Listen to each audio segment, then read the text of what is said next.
All right. People from outside, reports Gallon in a slow, sonorous drawl. They pick up a copy of Alaska Magazine, through it, get to thinking, hey, I'm going to go up there and live off the land, go claim me a piece of the good life. But when they get there and actually head out into the bush, well, it isn't like the magazines make it out to be. The rivers are big and fast. The mosquitoes eat you alive. Most places, there aren't a lot of animals to hunt. Living in the bush isn't so picnic. Isn't no picnic. This is a quote from one of the last people to see the main character in this book, Into the Wild, Chris McCandless, alive. Jim Gallon dropped the main character, Chris McCandless, off, and at that point, Chris McCandless has walked off and was never seen alive again by another human being. And he's basically giving us an idea of just how rough it is to live up in Alaska and to live off the land.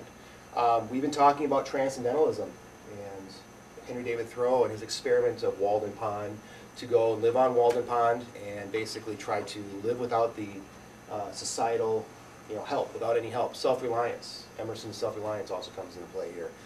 This novel is a national bestseller. It earned him a recognition as a Pulitzer Prize-winning writer. He was nominated, I believe, for the Pulitzer Prize in nonfiction. I don't think he won it, but he was nominated. The main character, his name is Chris McCandless. He also goes by an unusual pseudonym. Alex Supertramp is the name that Chris McCandless gave himself when he leaves his house. And he left Emory University.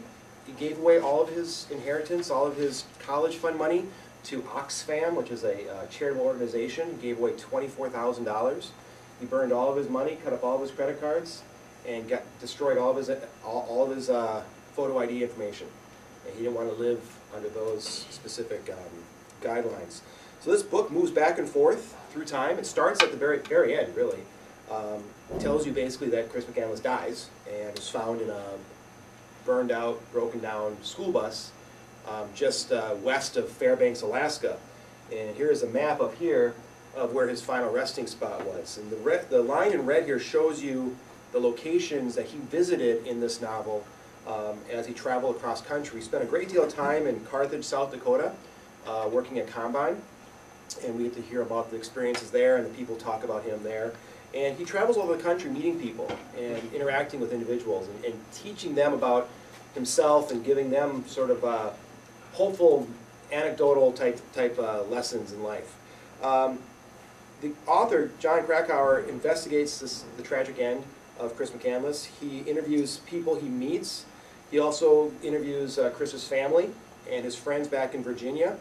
He also interviews the authorities. Then he begins to draw conclusions and comparisons between Chris McCandless and other individuals who tried to do the same thing that Chris McCandless did, which is live off the land, live without the help of society. And then he finally returns to Chris McCandless's place of death, and brings back, he goes back to visit it. He also goes back a second time with Chris's parents, and they visit that scene. Jim Gallon is driving through Alaska when he sees a hitchhiker, the man that I quoted just a minute ago. This hitchhiker is carrying a light load, not a backpack load that you would expect someone who's trying to live off the land. He does give Chris, aka Alex, his boots, his hunting boots, and gives him his lunch for the day. And he also gives him his phone number for him to call if he ever makes it out alive, is the quote. If you ever make it out alive, give me a call. And that was April 28th, 1992. That was the last time anyone had seen Chris McCandless.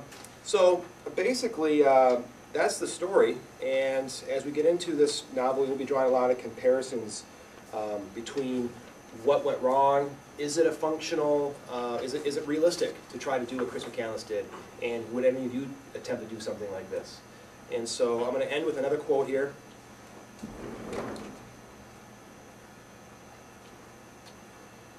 This is one of Chris's friends talking about running, his love of running. But I think within this quote you find Chris's belief in mind over matter, the belief in spirit, the belief in the individual.